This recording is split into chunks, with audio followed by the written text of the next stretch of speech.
Hi guys, a day in my life nga po pala sa Amerika. Ngayon nga po pala ay samahan niyo ako maglinis ng aking kwarto. Dito nga po pala ay tinanggal ko na nga pala ang karton na pinagamitan ko para sa fingerboard, and inayos ko na rin po pala ang teddy bear ng aking kapatid para po hindi makalat tignan sa kwarto natin guys.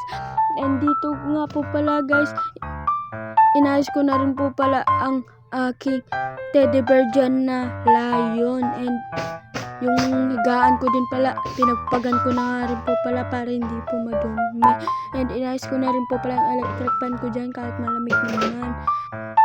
And dito guys, inayos ko rin po pala yung basurahan ko dyan, and kinuha ko na nga rin po pala yung pabango dyan para pabanguhan yung ating kwarto guys.